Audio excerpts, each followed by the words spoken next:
Hi வணக்கம். MHC எக்ஸாமோட results release ஆகிட்டு பார்த்தீங்கன்னா எம்ஹெச்சி எக்ஸாம்ஸோட ஃபைனல் ஆன்சர் கீ ரிலீஸ் ஆகிட்டு இருந்துச்சு. எல்லா எக்ஸாமுக்குமே 4 எக்ஸாமுக்குமே 4 டைப் ஆஃப் எக்ஸாம் நடந்துச்சு போன நவம்பரில். அதுக்கான ஃபைனல் ஆன்சர் கீ ரிலீஸ் ஆகிடுச்சு. அதே நேற்று நைட்டு லேட்டு பார்த்தீங்கன்னா ரிசல்ட்ஸும் ரிலீஸ் ஆகிட்டு 4 எக்ஸாமுக்குமே ரிசல்ட்ஸ் ரிலீஸ் ஆகிட்டு எல்லாமே பார்த்துக்கலாம் எம்ஹெச்சி வெப்சைட்ஸில். ரிசல்ட்ஸ் பார்த்தீங்கன்னா மார்க்ஸ் நீங்கள் பார்ட் ஏல என்ன மார்க்கு, பார்ட் பியில் என்ன மார்க்குன்னு சொல்லிட்டு ஒருத்தவங்களும் எவ்வளோ இண்டிவிஜுவலாக மார்க் எடுத்தீங்களோ அந்த ரிசல்ட்ஸ் ரிலீஸ் ஆகிருக்கு எல்லா எக்ஸாமுக்குமே. அது எப்படி பார்க்குறதுன்னு பார்க்கலாம். அடுத்து பார்த்தீங்கன்னா ப்ராக்டிக்கல் டெஸ்ட்டு, இன்டர்வியூ இருக்கும். எம்ஹெச்சி எக்ஸாமோட ரிசல்ட்ஸ் பார்க்குறதுக்கு எம்ஹெச்சி வெப்சைட் போக வேண்டியதான். நீங்கள் எம்ஹெச்சின்னு டைப் பண்ணாலே அந்த mhc.tn.gov.in வெப்சைட் வரும். அதுக்குள்ளே போனீங்கன்னா மெட்ராஸ் ஹைகோர்ட்டோட அதுதான் ரெக்ரூட்மெண்ட் போர்ட்டலு. அதில் என்னென்னலாம் லாஸ்ட்டாக அப்டேட்ஸ் வந்திருக்கோ அது எல்லாமே கீழே ஷார்ட் அவுட் ஆகும். அதில் போயிட்டு உங்களோட ரிசல்ட்ஸ், உங்களோட மார்க்ஸ் என்னென்னு பார்த்துக்கலாம். எல்லா எக்ஸாமுக்குமே ரிலீஸ் ஆகிட்டு அந்த காப்பி செட்டர் ஓஏ எக்ஸாம் அது ஒன்று, அடுத்து night watchman, gardener, cleanless worker, watchman, அதுக்கு அடுத்து பார்த்திங்கன்னா டிரைவர் போஸ்ட்டுக்கானது, அதுக்கு அடுத்து முக்கியமான 10th குவாலிஃபிகேஷனுக்குள்ள examiner, reader, senior bailiff, junior வெலிப்கான ரிசல்ட்ஸும் ரிலீஸ் ஆகிட்டு நீங்கள் என்ன ரிசல்ட் பார்க்குறீங்களோ அந்த லிங்கை கிளிக் பண்ணிங்கன்னா போகும். அதில் உங்களோட ரிஜிஸ்ட்ரேஷன் நம்பர் ரோல் நம்பர், அதாவது உங்கள் ஹால் டிக்கெட்டில் இருக்கும். அப்ளிகேஷன் நம்பரில் ரிஜிஸ்ட்ரேஷன் நம்பர், ரோல் நம்பர் என்ன சொன்னாலும் ஓகே தான். அந்த ரிஜிஸ்ட்ரேஷன் நம்பரை நீங்கள் போட்டுக்கணும். ரிஜிஸ்ட்ரேஷன் நம்பர் போட்டுக்கிட்டிங்கன்னா அடுத்து உங்களோட டேட் ஆஃப் பர்த் போடணும். டேட் ஆஃப் பர்த்து என்னமோ அதை செலக்ட் பண்ணிக்கங்க. அதுக்கப்புறம் கேப்சா என்ட்ரு பண்ணணும். டேட் ஆஃப் பர்த்து செலக்ட் பண்ணிக்கிட்டு date of birth first year select பண்ணிங்க. அடுத்து ஒரு மந்த்து, என்ன மந்த்தை செலக்ட் பண்ணிங்க. அடுத்து டேட்டு அதை செலக்ட் பண்ணிட்டிங்கன்னா வந்துடும்.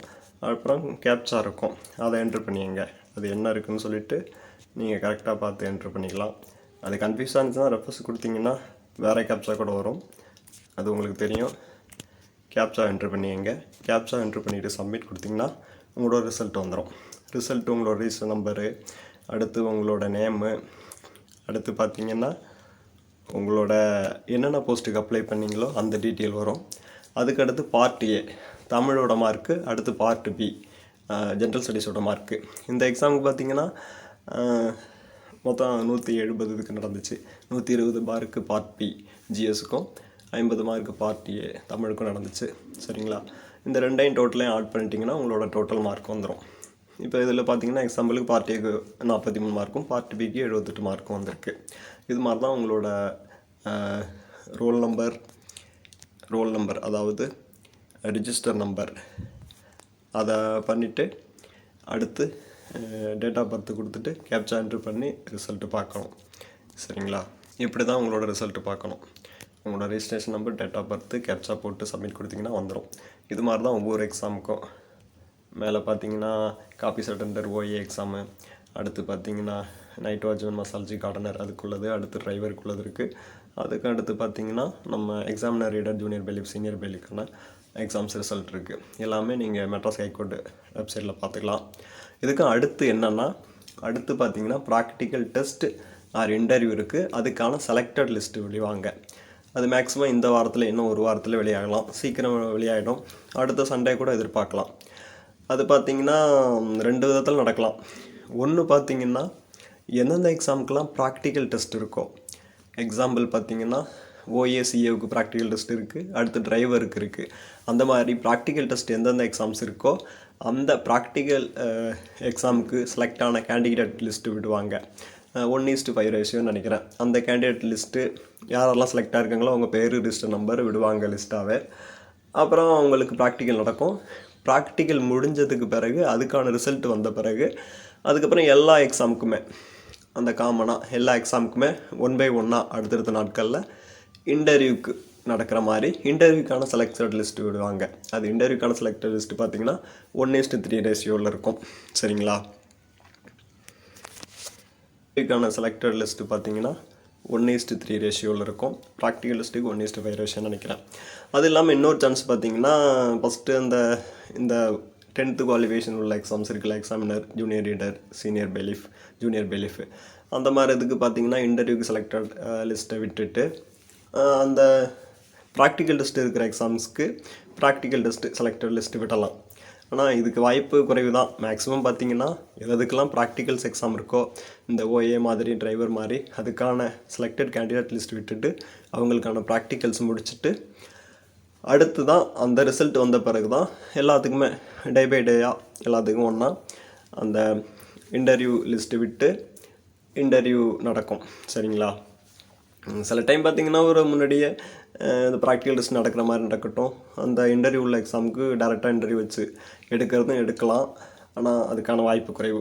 அப்புறம் இன்டர்வியூக்கு பார்த்தீங்கன்னா 1:3 ரேஷியோவில் இருக்கிறதுனால ஒரு போஸ்ட்டுக்கு 3 பேர் இன்டர்வியூ கூப்பிடுவாங்க, கொஞ்சம் அதிகமாக கூப்பிடுவாங்க. அதனால் இன்டர்வியூ போகிற எல்லாருக்கும் போஸ்ட்டு கிடைக்கும்னு சொல்ல முடியாது. சரிங்களா? 3 பேர் போனால் ஒருத்தர் கிடைக்க தான் வாய்ப்பு இருக்குது. இன்டர்வியூ பற்றி பயப்பட வேண்டாம். நீங்கள் ரிட்டன் எக்ஸாமில் நல்ல மார்க் எடுத்திருந்தா அது மேக்ஸிமம் வந்துடும். இன்டர்வியூவில் மேக்ஸிமம் மார்க் போட்டுருவாங்க. மெயினாக அதில் பேசிக்காக தான் இருக்கும். பேசிக்காக கோர்ட்டோட நடைமுறை என்ன, நீங்கள் அப்ளை பண்ணியிருக்க போஸ்ட்டை பற்றி தெரியுதா, அந்த மாதிரி இருக்கும். அடுத்து பார்த்திங்கன்னா செல்ஃப் இன்ட்ரடக்ஷனு, சில பேசிக் கொஸ்டின்ஸ் தான் இருக்கும். சரிங்களா? நீங்கள் அந்த ஒர்க்குக்கு செட் ஆவீங்களா, ஒர்க் பண்ண விருப்பமாக இருக்கீங்களா, அந்த இதை பேஸ் பண்ணி தான் இருக்கும். சும்மா செல்ஃப் இன்ட்ரோ, சில பேசிக்காக கொஸ்டின்ஸு, போஸ்ட்டை பற்றி கோர்ட்டை பற்றி எதுவும் கேட்கலாம், அதுதான். ஆனால் அடுத்து ப்ராக்டிக்கல் நடக்க தான் வாய்ப்பு இருக்குது. ப்ராக்டிக்கல் பார்த்தோன்னா டிரைவருக்கு ப்ராக்டிக்கல் நடக்கும். டிரைவருக்கு டிரைவிங் ரிலேட்டடான ப்ராக்டிகல்ஸ் நடக்கும். நீங்கள் லைசன்ஸோடு போயிடணும், அந்த ரூல்ஸ் அண்ட் ரெகுலேஷன் ஃபாலோ பண்ணணும். அது எப்படி இருக்குன்னு பண்ணுவாங்க. அதுதான் ஃபஸ்ட்டு விடுறது வாய்ப்பு இருக்குது. அது கூட ஓஏசிஓவுக்கான ப்ராக்டிக்கல் டெஸ்ட்டு. ஓஏவுக்கெல்லாம் தெரியும், லாஸ்ட் டைம் நடந்த மாதிரி பேசிக்காக சிம்பிளாக நீங்கள் இந்த ஒர்க்கு பண்ண முடியுமா, ஏன்னா ஓஏ லோ ஒர்க் இல்லை, அதுக்கு ஏற்ற மாதிரி சிம்பிளான ஒர்க் கொடுத்து இதை பண்ண முடியுமா, பண்ணுறதுக்கு ரெடியாக இருக்காங்களான்னு செக் பண்ணுற மாதிரி ப்ராக்டிக்கல் இருக்கும். அதை பொறுத்து மார்க் போடுவாங்க. ப்ராக்டிக்கல் மார்க்கு ப்ளஸ் ரிட்டன் மார்க்கை வச்சு இன்டர்வியூக்கு செலெக்ஷன் லிஸ்ட்டு கூப்பிடுவாங்க. இன்டர்வியூக்கு பார்த்திங்கன்னா 30 மார்க்கு. இந்த ப்ராக்டிக்கல் டெஸ்ட்டு முடிஞ்சு தான் மேக்ஸிமம் இன்டர்வியூ கூப்பிட்ற வாய்ப்பு இருக்குது எல்லா எக்ஸாமுக்கும். இன்டர்வியூ வரும்போது பார்த்திங்கன்னா 30 மார்க் இன்டர்வியூ நடக்கும், பேசிக்காக நடக்கும். அந்த இன்டர்வியூ மார்க்கோடு சேர்த்து தான் இந்த ரிட்டன் மார்க் எல்லாமே சேர்த்து அது பிறகு அந்த மார்க்கை பேஸ் பண்ணி தான் ரிசர்வேஷனை பொறுத்து ஃபைனல் ரிசல்ட்டு, ஃபைனல் செலெக்ஷன் விடுவாங்க. சரிங்களா? இப்போ கொஞ்சம் இது டிலே, போன வருஷம் மாதிரி ஃபாஸ்ட்டாக நடக்கலை, இருந்தாலும் அடுத்தடுத்த ப்ராசஸ் ஃபாஸ்ட்டாக நடக்கும்னு எதிர்பார்க்கலாம். அடுத்த வாரங்களில் செலக்டட் ப்ராக்டிக்கல் லிஸ்ட் அல்லது செலக்டட் இன்டர்வியூ லிஸ்ட் எதிர்பார்க்கலாம். சரிங்களா? பொதுவாக ப்ராக்டிக்கல்ஸ் உள்ளவங்க ஃபஸ்ட்டு எதிர்பாருங்க. அது முடிச்சிட்ட பிறகு தான் எல்லாருக்குமே இன்டர்வியூ இருக்கும். சரிங்களா?